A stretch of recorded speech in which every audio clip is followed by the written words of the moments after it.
When I met Marissa, she was one of the most intense people I'd ever encountered, not in a bad way. At first, she was passionate, magnetic, and could carry a conversation for hours. Being with her felt like being swept into a different world. The first few months were intoxicating. She surprised me with little gifts, left sticky notes with poems on my bathroom mirror, and texted me goodnight every single night, without fail. But that intensity had another side, one that didn't do calm or patience. Everything was either perfect or catastrophic. If I was 5 minutes late responding to a text, she'd send a barrage of messages, first worried, then angry, then apologizing. Slowly, almost imperceptibly, it escalated. She once accused me of cheating because I liked an Instagram post from a girl I hadn't spoken to since high school.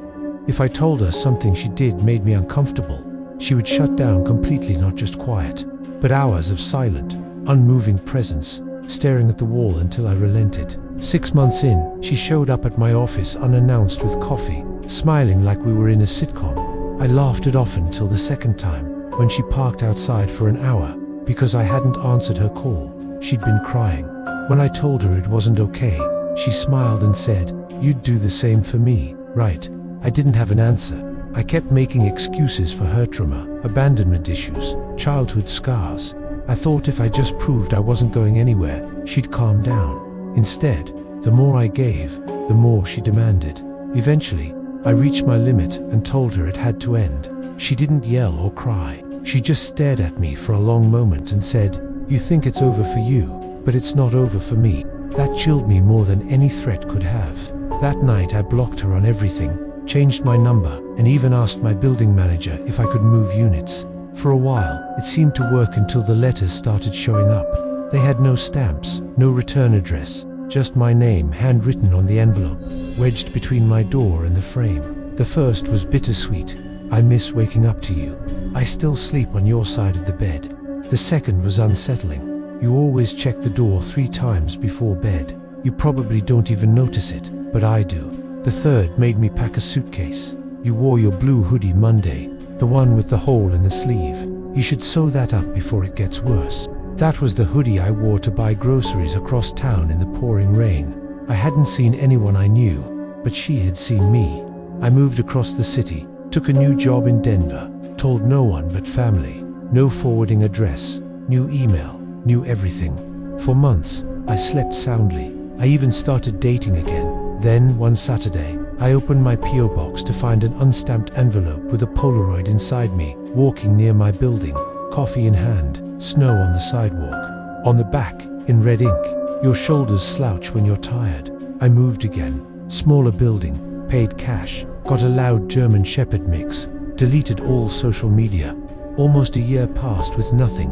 Then one evening, a yellow sticky note appeared on my front door. "I don't like the beard."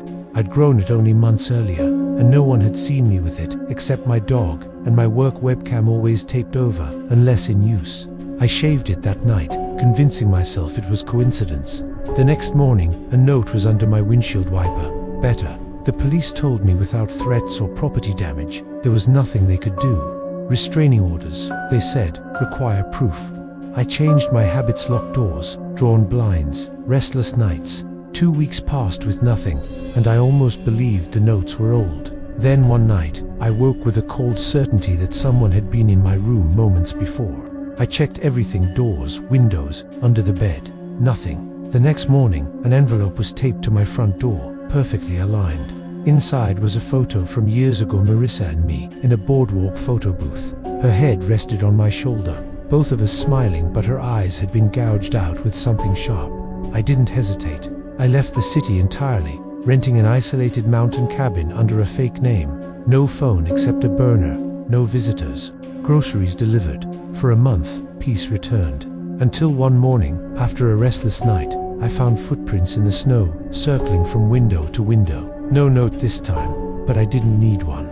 I packed my things and drove back to my hometown, moving into a house with 3 military veterans.